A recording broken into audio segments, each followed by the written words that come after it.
সর্বভারতীয় স্তরে সংযুক্ত আছে, লিঙ্ক আপ আছে। বিশেষ করে জায়গাতে যাই, সত্যিকারে খুবই ভালো লাগে এবং আরো ভালো লাগতেছে এত সুন্দর একটা পরিবেশে একদম নির্জনে একাত্মবোধ করে আপনারা যে এত সহনশীলতা এবং মনোযোগের সহিত নিজেকে আত্মনির্ভর এবং স্বাবলম্বী করার প্রয়াস চালিয়ে যাচ্ছেন। আপনাদের সেই ধৈর্য এবং কর্ম ইচ্ছাটা আমাকে আরো উপলব্ধ করছে এবং উদ্বুদ্ধ করছে। সেই উপলব্ধি যেটা আমার মধ্যে আজ জেগেছে একটা নতুন অধ্যায়ে, আপনাদের কথা আমরা অন্যত্র বলবো।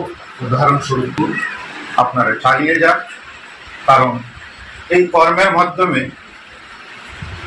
আমাদের যে স্বাবলম্বিতা আছে, লিভলিহুড যেটা আছে, আত্মনির্ভরশীলতার যে জায়গা আছে, সেটা অত্যন্ত সম্মানের সহিত আমরা ধরে রাখতে পারবো এবং তার সঙ্গে আমরা সহযোদ্ধা, সহবন্ধু, সহকর্মী এখান থেকে আমাদের তৈরি হচ্ছে।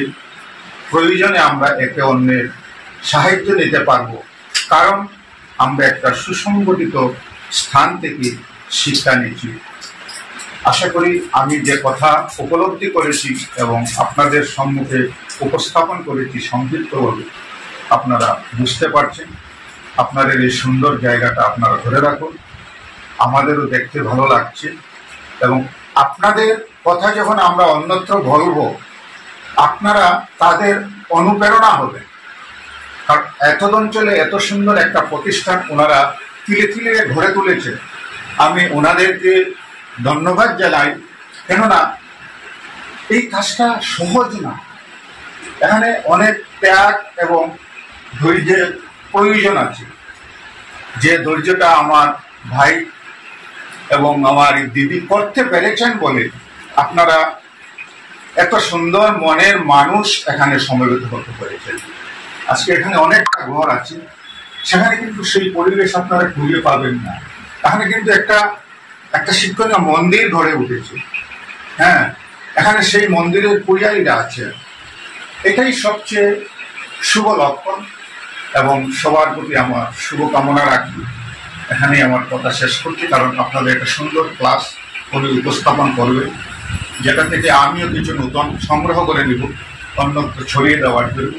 তাই আমিও আপনাদের মতো আমার বর্ধার সেই কথাগুলি শুনবো, আপনাদের সঙ্গে আমি সামিল থাকবো। ধন্যবাদ সবাই।